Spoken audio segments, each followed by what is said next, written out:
Drishti IAS. So we are covering new NCERTs at YouTube. Yes, and we have already covered class 10th chapter 2. We are on the second part of chapter 2. We are done with the part 1 of chapter 2. Yes, hi, good evening everyone. Good evening Manoj, Ananya, Ashish. Yes, good evening all of you. So we'll start the session in some time. Can you just confirm if I'm audible and visible to all of you? Can somebody confirm if I'm audible and visible to all of you?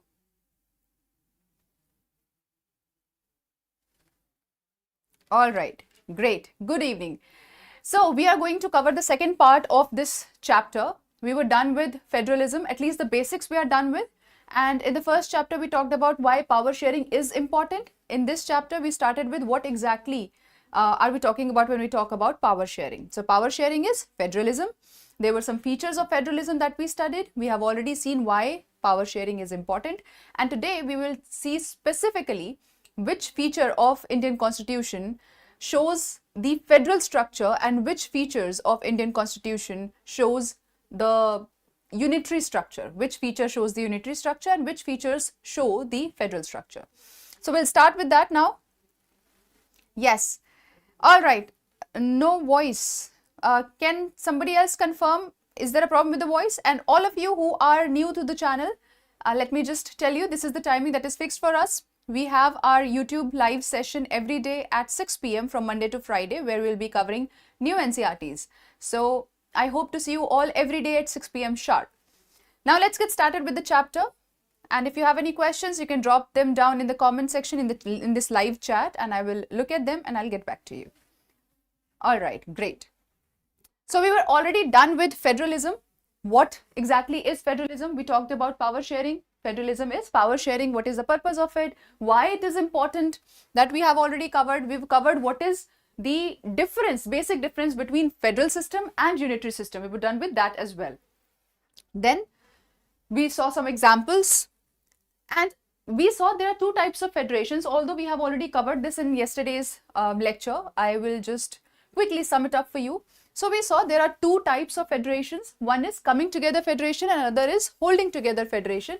And I told you coming together federation, what happens in that is independent units come together to form a federation. So here in this case, the independent states voluntarily join.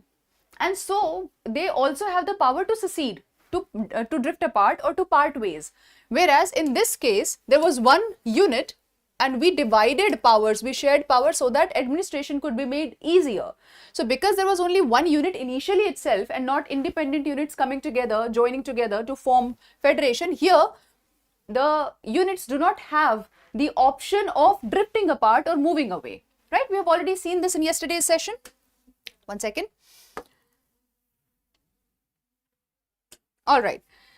Next, we were talking about features of federalism and we have already covered these features. These were the general features of federalism.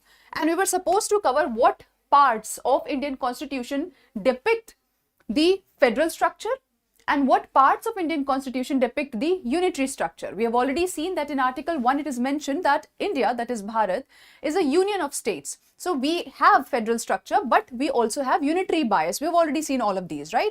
So let's move ahead. Beta, this is, all right, this is the English channel. So of course, here the classes will be in English. For Hindi, you can go ahead and watch the Drishti IAS channel, which is in Hindi. Okay, great. So we were supposed to talk about the federal structures of Indian Constitution and the unitary structures of Indian Constitution. Now, before we do that, now it's important that you understand why are we calling India a federal country? We are calling India a federal country because in India we see that the power is being shared between the union government and the state government, and now we also have the third tier government, which is the local government, right? Local self-government. So because the power is being shared, we are calling India federation. But India is which type of federation? India is holding together federation, not coming together federation. So now is the part where we have to move on. What are the federal features of Indian Constitution? Some of these features we have already discussed in yesterday's session. The playlist, okay, so what you need to do is, you can just type in Drishti IAS English and there is a playlist option where you will find NCERT lectures. and in that you'll find all the lectures together. So if you haven't watched any of the previous lectures, because we have already done class 9th NCERT, so if you haven't watched that, you can go into the playlist and watch all those lectures as well. Okay. So here, federal structure. In the federal feature, we have first dual polity. Now, of course, we have already discussed this yesterday also. Dual polity means that India has two levels of government. One is union level and the other is at the state level. Now, of course, this was when constitution was made. This is not the current scenario, because in the current scenario, we also have a third tier government, which is the local self-government, right? But because India has shared power between union and state, we call it the federal structure, or we call this specific characteristics the federal characteristics. Next is division of power. Now, of course, it is the extension of that dual polity. This means that power is divided between center and state, when we have already seen that in the form of lists. Beta, please hold on to your questions. I'll look at your questions in some time. Let's study a little bit first, right? So we have seen division of power in case of union list, state list, and concurrent list, right? We have already seen that there are three lists that we have: union, state, and concurrent list. The subjects which are there in the union list, the union government is going to legislate on that. The subjects which are there in state list, the state government is going to legislate on that. And there are some subjects in the concurrent list, in that both union and state government can make laws. If there is a clash, then of course, because we are federation with unitary bias, the center or the union government will prevail. That we have already seen. Apart from that, there are some residual powers as well, which we'll see in maybe 2 or 3 slides next. But what are residual powers? All the subjects which are not there in any of these lists, because new things keep coming up, right? There are new subjects that keep coming up with changing society, changing environment, and development in science and technology. So all those subjects which are not there in any of these lists, there will be, who will have the power to legislate on that? That is residual power, and that will be given to union government, because we are federation with unitary tilt, right? Okay. Next is written constitution. Now, why is this a federal feature of the constitution? Because since it is a written constitution, you cannot change anything as per your whims and fancies. If it is not written, in that case, what happens? Maybe it could change easily. But because it is a written constitution, so there are details in the constitution that are mentioned in the constitution. Everything is specified in the constitution. So the powers cannot be taken away at any given point, because we know that in written constitution right now, we have shared the powers and there is mechanism to change things, but there is a proper mechanism for that. Because you cannot do anything as per your whims and fancies, this is again the federal feature. Written constitution makes sure that even state and center both have powers and they both have shared it, right? It is specifically mentioned in detail. All right. Next is, yes, I will be teaching all the NCERTs probably. For now, we will be talking about polity. Once we are done with class 9, 10th and 11th polity, we'll start with geography. Okay, that has been decided.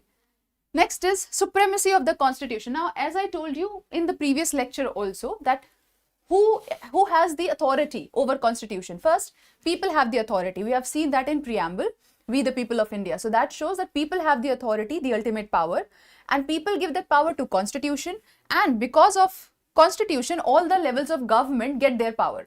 So because constitution is supreme here, not union government or state government, because constitution is supreme and both the governments get their power from the constitution, so it cannot be taken away by any one government. And that is, again, it shows the federal feature of the constitution. Okay, at any point, if you have any question, you can drop them down in the comment section. Beta, I have not used a single complex word so far. Maybe you haven't watched the previous videos, that is why you could find 1 or 2 words that are difficult. But otherwise, I try to use as plain language as I can. And the words, for example, federation or dual polity or division of power, maybe you haven't seen yesterday's lecture. That's why you're finding it a bit difficult. So I urge you, after this lecture, watch yesterday's lecture as well. You'll be able to understand everything. Don't worry. Okay. Next is rigid constitution. Now, what does that mean? In our constitution, there are some provisions which are rigid and there are some provisions which are flexible. What does that mean? We know that our constitution can be amended, but there are some provisions which can be amended easily, maybe with simple majority.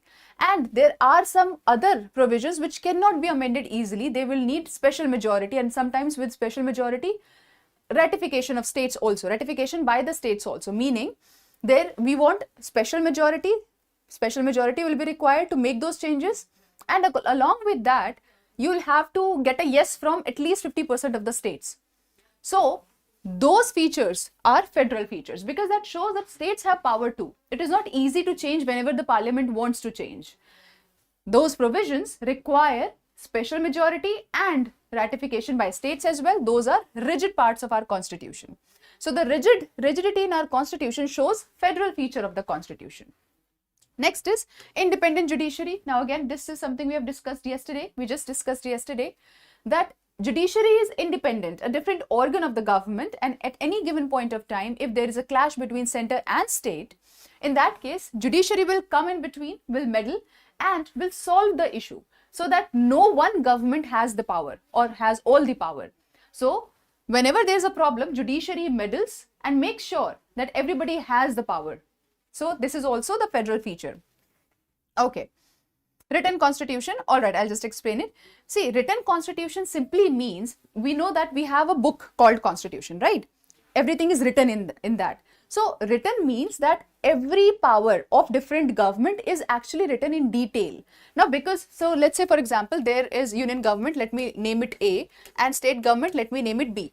So in the constitution, it is mentioned that A is going to have these powers, right? And B is going to have these powers. Now because it is quite clearly mentioned in the constitution, it is written in the constitution, the power has been divided and mentioned in the constitution, we are calling it federal feature, because anything that shows power division is the federal feature of the constitution, right? So written simply means that everything is written in detail, which government is going to have how much power. That's it. That is why it is federal feature, because it shows how we have divided the power, which government is going to have how much power. Is that clear?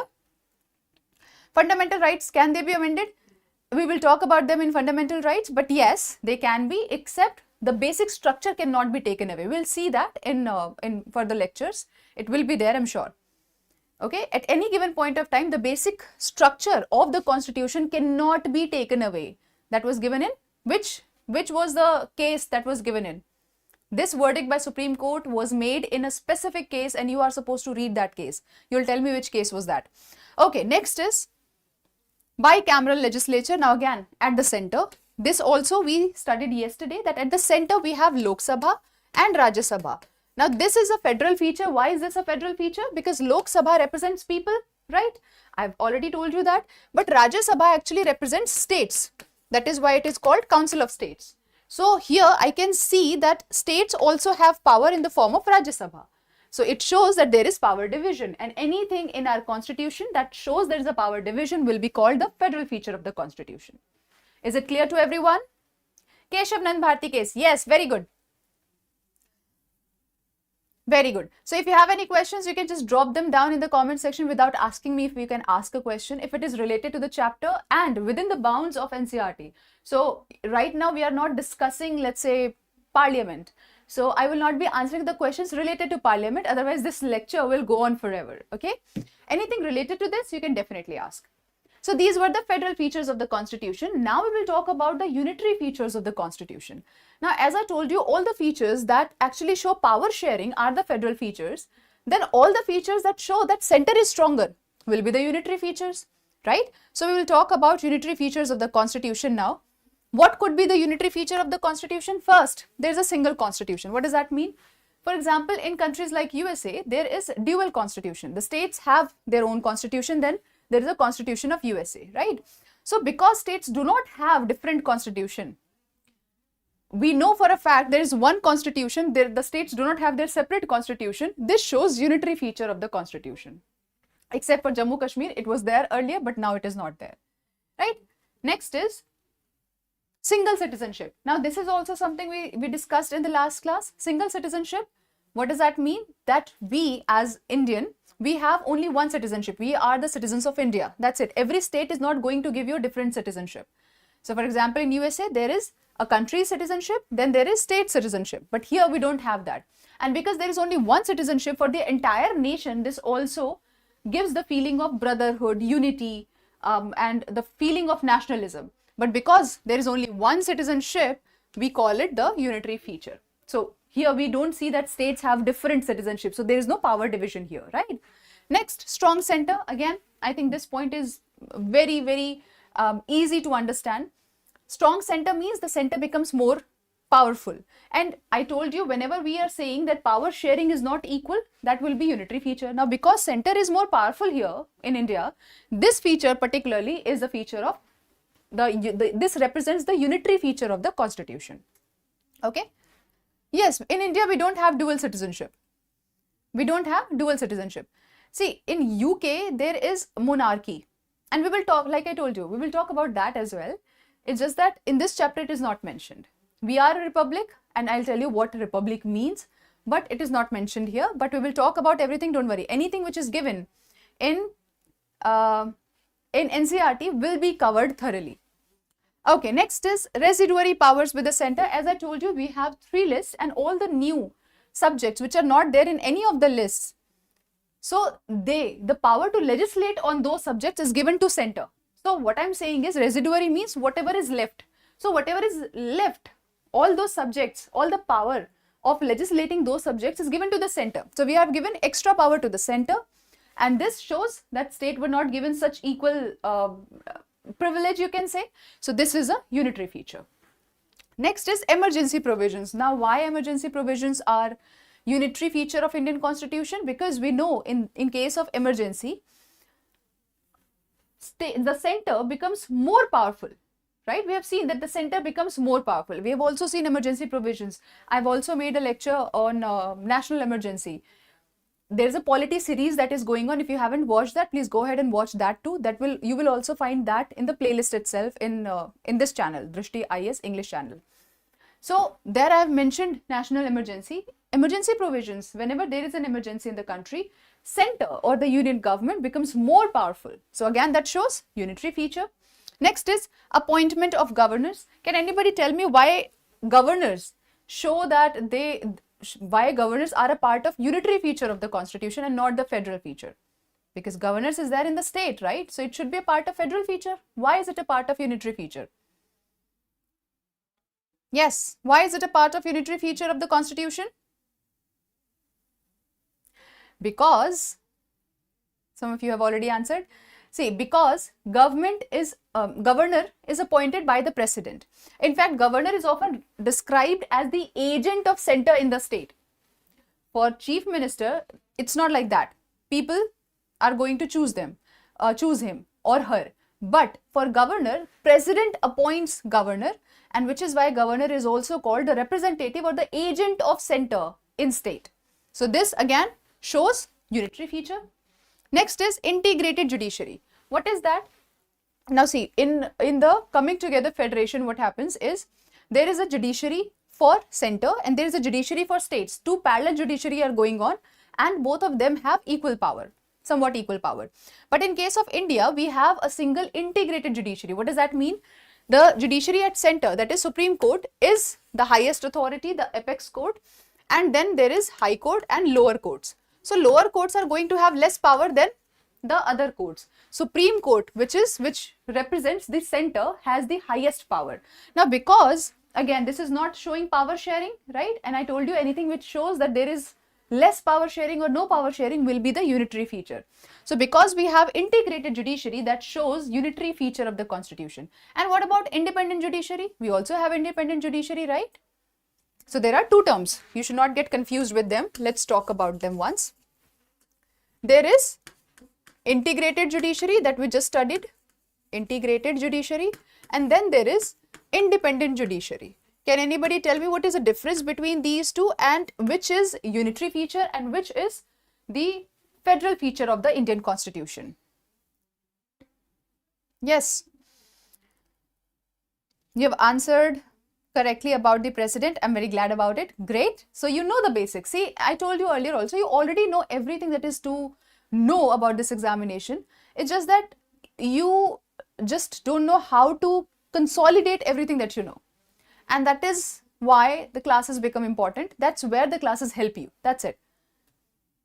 Yes.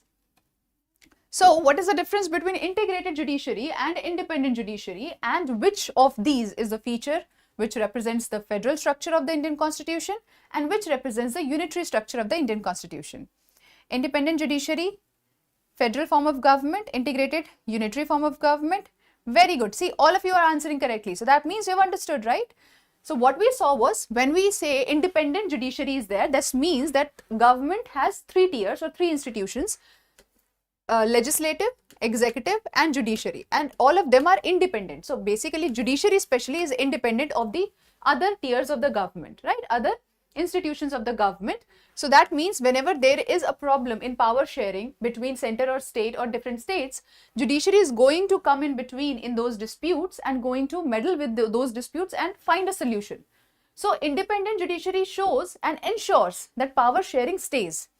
But when we talk about integrated judiciary, this means that there is going to be an apex court and then there is high court and lower courts. So that shows that power is not equal in all of them. Power is not shared equally. So this shows the unitary feature. I hope I'm making sense to all of you. Integrated, beta, I did not understand your question. You're saying integrated judicial union or federal. What does that mean? Yes, very good. Very good, Prabhanu. You said independent judiciary states that when there is a conflict between different tiers of the government, then it will give unbiased decision. Yes, exactly, right? So we're done with it. I hope it is clear to everyone. And most of you have answered correctly, so I'm taking it as a yes. Next is All India Services. Now, what are All India Services? All of you are preparing for UPSC. What are All India Services? Which services are All India Services? At least you must know that. IAS, IPS, IFOS, right? So in All India Services, what happens? This is called the unitary feature because through All India Services, we are choosing the officials or the bureaucrats, and they serve at center and the state. So these are representative of the center. These are representatives of the center that are working in state. So again, this will be the unitary feature of the constitution. It's not like for state we have completely different and the central services, the All India Services officials that are chosen will not work in state. It's not like that. So this again represents the unitary feature of the constitution. Yes. Very good. So they can work under both state government and central government, although they are from All India Services. So this shows that there is unitary feature.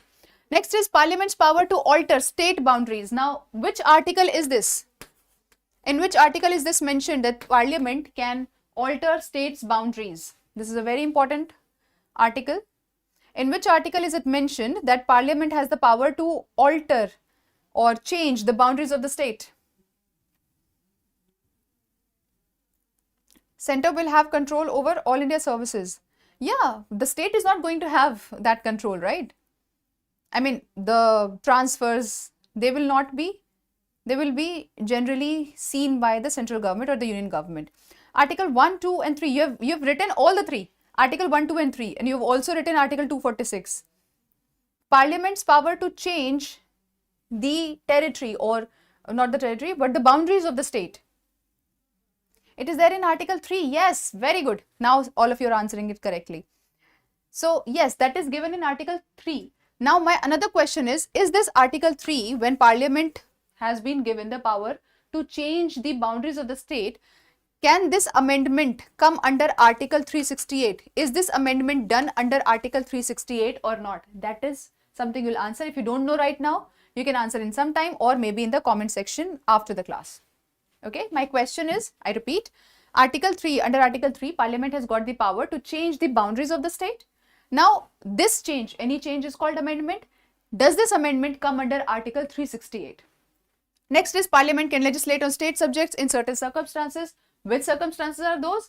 Whenever there is, first, emergency. Whenever there is emergency, in that case, Parliament can legislate on the subjects that are there in the state subject also. Or maybe whenever there is a concept or there is a problem of national interest. Whenever there is a national interest topic or issue, then in that case also Parliament can legislate on state subjects. Yes.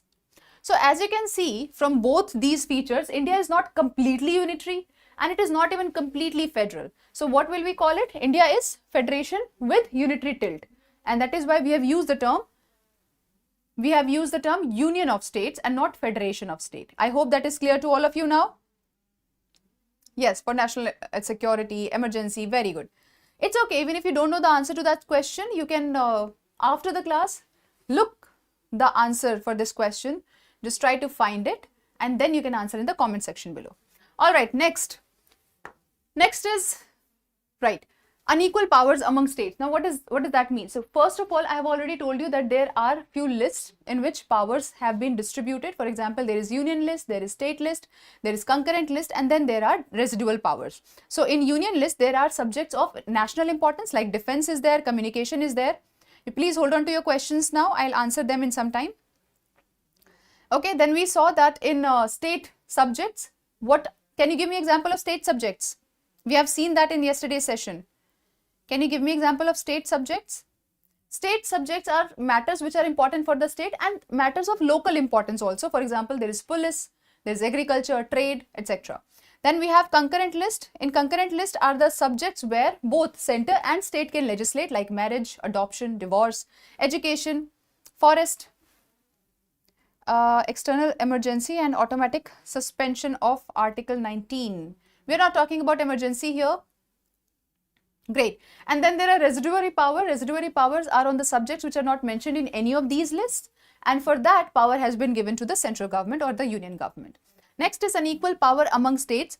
Like in coming together federation, which we have already seen, every state was an independent unit and they decided to come together. So all of them had equal power.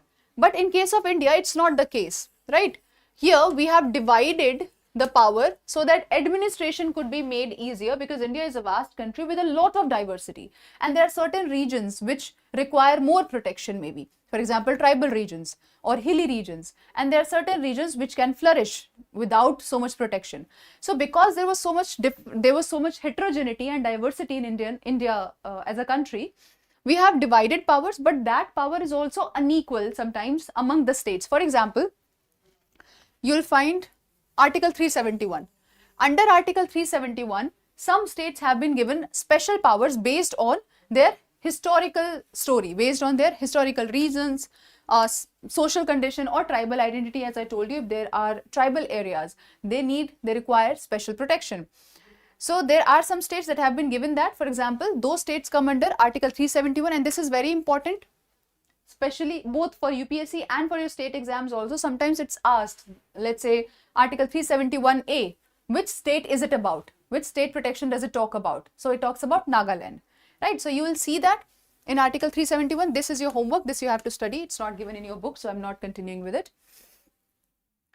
All right, and it is done on the basis of the historical reason or the social condition or what kind of society is there, whether there are more tribes, so for the protection of tribes. Because of these reasons, some states have got special protection or special powers and others do not. The same also happens in the case of tribal areas. There is a schedule which is given. So this is Article 371 which covers states. We also have schedules for protection or for special provision for tribal areas. Which schedules are there for the protection or privileges given to the tribal areas? Which schedule is there? There are two schedules that are important. In one of them, there is tribal areas of states, and in another of them, in the another schedule, we have northeastern states. They are tribal areas. Okay. Public health, sanitation, communication. Great. Yes, very good. Schedule 5th and 6th. If you don't know about that, you should read about that as well. Schedule 5th and 6th. 6th is specially for the tribal areas in northeast countries, right? And especially which countries? You can remember it by MAT. We know MAT, MAT. So here there is double MAT, right? Meghalaya, Mizoram. Then A stands for Assam and T stands for Tripura. 5. Yes, all of you gave the same answer. Yes, 6th and 5. Right, you can remember it as AMTM or you can remember it as MAT. Whichever acronym you want, you can remember it like that. And what about the 5th schedule? 5th schedule is about the administration of scheduled areas and scheduled tribes where? For other states except these. So it is mentioned except these. Other states, for example, there could be Jharkhand or Chhattisgarh, right? Odisha. Great. See, beta, whether it can be given to a state or not is not the topic of discussion today. We are just trying to understand the basics first. It can be given depending on, like I told you, whenever it is given, it is based on the historical reasons or social condition there, or if there is tribal identity which needs to be protected. So it is given on basis of that.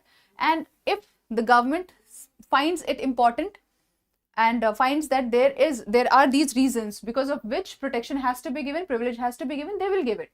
But very important point is, national security should not be hampered.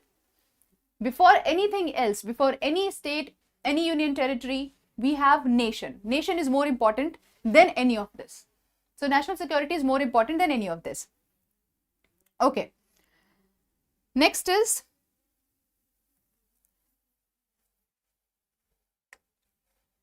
amendment of federal provisions. All right. See, I told you there are different kinds of amendment in our constitution. So some part of our constitution is rigid and the others are, some other provisions are flexible. So in our constitution, there can be two kinds of amendment that can be done. First is through simple majority, right? Through simple majority. And the second is through special majority. We will talk about these in detail later because right now it is not given in the chapter, especially under Article 368. So in special majority, under Article 368, there can be two kinds of amendment. First, through a special majority, and the second will be a special majority will be required, and along with this, you need ratification by states. You need the states to say yes, more than 50% states to say yes. And this happens especially whenever you are bringing in some provision that is going to affect the states also. For example, GST. GST was going to affect states as well. So there, this was required. So whenever federal provision is amended, federal provision means wherever the power is divided between center and state and you want to make changes in that. So you're trying to make changes in the power of the state as well. So in that case, you require, that cannot be done easily. In that case, you require special majority and plus half of the states have to say yes. That is called ratification by the state. So it is passed by both houses of the parliament with 2/3 majority, which is special majority, along with at least half of the state legislature. Now, see, this is not the entire definition of what special majority looks like. We will have that class later. Right now, it is not given in the NCERT chapter 10th. So what you need to remember, for all those provisions which require changes at the state level also, in all those provisions, you require special majority, and along with that, the states also have to say yes. That is ratification by state. At least 50% of the states have to say yes for that. And this is called, this is the rigid part of our constitution, because this is so difficult to change. First, you need 2/3 majority, which is not easy in itself. And then you also need states to say yes, which is again difficult. So this is the rigid part of our constitution. Is it clear? Is it clear to everyone up until now? All right, great. Next is, what is the role of judiciary? We have already seen this part. The role of judiciary, that is High Courts and Supreme Court, what they do is they protect constitution and constitutional provisions. If there is a center and state dispute, they solve those disputes, and they also interpret constitutional power. So sometimes there is a confusion on what constitution is trying to say. So the interpretation of that is done by the courts. For example, the court said that this is the part of basic structure. You can't change it. And this is important. Although the basic structure is not mentioned in our constitution, but that was interpreted by Supreme Court, right? So interpretation is also done by the courts. Okay. Next is, how is federation practiced?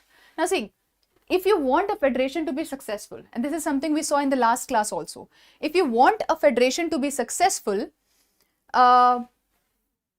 constitution cannot do that alone. Why? You can make all the laws that you want. You can make all the laws that you want in the world, but the people that the laws have been made for, if they are not willing to cooperate, can you make it a success? You cannot make it a success, right? That's what we saw in the previous lecture also, that in order for a federation to be successful, you require that whatever parties are involved, they are also willing to share their powers. So constitution alone cannot ensure successful federation. It also requires democratic politics, respect for diversity, and spirit of cooperation. I'm not explaining on this because this is exactly what we studied in chapter 1. Next is, especially after constitution was made, there were three things that were done, and initially we thought that this is going to divide India, but this actually strengthened India's federalism. Which are these? First is linguistic states. What are linguistic states? Can anybody tell me? What are linguistic states?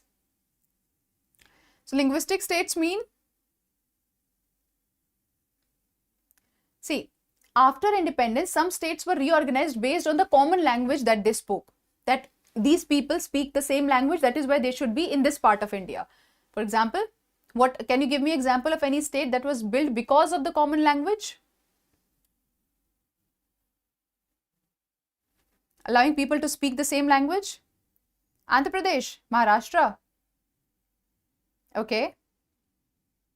States based on language. Yes, so initially what was thought was, if we keep dividing the states based on language, this is going to weaken India's unity, right? But that did not happen. In fact, some states, they genuinely require to be made based on language, and once we did that, this strengthened their trust in the constitution, or they strengthened their trust in India as a nation, right? Then language policy. What is language policy? Do we have a national language? Does India have a national language? Does India have a national language? The PDFs, beta, you will get the PDFs from Telegram group. So if you do not know about it, in the comments section below, after the class, you'll find the link to Telegram group, and all the PDFs will be given there. In case there is a PDF which is not given of any class, if it is missed, you can always let me know in the comment section below, and I will make sure that the PDFs are provided in the group, Telegram group. Right, exactly. Very good. No, we do not have a national language. We keep saying, oh, Hindi is our national. Hindi is not our national language. We do not have a national language because if you really think about it, there are so many different languages that are spoken in India. How can you give so much preference to one language? You cannot make it a national language. You can give it some preference because we need some language for our day-to-day life, for our day-to-day administration. By life, I mean political life. For the day-to-day administration, we require some language, and every language cannot be used. So for that, you can definitely choose official languages. They are called official languages, but there is no national language. So Hindi is not our national language. We don't have a national language. Hindi is our official language. We use it for administration. Hindi and English both. Hindi and English both are our official languages. In fact, we have, and there is something called scheduled languages also. So there are 22 languages given in which schedule of the Indian Constitution? There are 22 languages given in a particular schedule of the Indian Constitution that I want from you. Right, it is given, it is not a national language, that is true. So there are 22 scheduled languages that we have, which are given in schedule dash of our constitution. This is the question that you have to answer in the comment section. All the questions that I give you to answer in the comment section, that is there so that you, even after the lecture is over, you can go through the video again, maybe at 2x, at a faster speed, and you can revise it once. Because I'm telling you, if you revise these lectures just maybe twice, that should be more than sufficient. Then you can easily make your transition to the advanced books. Yes. 8th schedule. Yes, very good. That is there in the 8th schedule of the Constitution. See, initially it was said that we are going to use English because Britishers were here. So initially it was said that we are going to use English and we'll stop using it after a point of time, especially after 1965. It will stop using it after 1965, but the non-Hindi speaking states, what would they do? So they opposed that you cannot use all the languages, and if you do not have a common language for everyone, then you're imposing Hindi on the non-Hindi states also, which is why English is still continuing. So these two things were thought that this might weaken our unity, but they did not. For example, here these made sure that people of a state are going to have more trust in the government, in the polity of India, and language policy made sure that there is no one language that was given too much preference or that was imposed on everyone. So there was no language that was imposed on everyone, which is why we do not have a national language. So this in turn made sure that we still have unity, and this also shows that federalism is practiced. Otherwise, if we give preference to one language as mother tongue or as national language, then you're not sharing, or if you really think about it, that you're not sharing power with every language, right? If I make one language the national language of India, then what about the rest of the languages that are spoken? So what about them? Next is We have already seen scheduled languages. Next, the linguistic diversity of India. You can read from the slide itself. There is nothing new here. Every data is given, and probably this won't be even used in your examination as such. The best thing that you can use from here is 22 languages are there in scheduled languages and others are non-scheduled languages. So in India, there is linguistic diversity. India is one of the world's most linguistically diverse countries. Okay. Next is decentralization. Now, this is the last part of this chapter, this particular chapter. We have already seen up until now that we have government at the central level and the state level, right? But what about the local government? After a point of time, it was felt that local government is also required. There is a need for local government, right? After a point, it was felt that there is a need for local government as well. And because large states are very diverse, and maybe government at center or the state government is not able to meet all the needs of local people or their requirements. So what about them? And for that, there was a third tier of government that was brought about, which was the local government. And this was done in the 73rd Constitutional Amendment Act and 74th Constitutional Amendment Act. Right? 73rd and 74th. This is something you told me yesterday also. Okay, do you have any questions? You can always write down the comment section. If you have any questions right now, you can ask right now. And this is the last part of this chapter that we might continue tomorrow. We'll finish this chapter tomorrow. This was a fairly large chapter. There were so many different concepts that we had to understand. And after that, we will also do some questions, prelims practice questions and one mains practice question.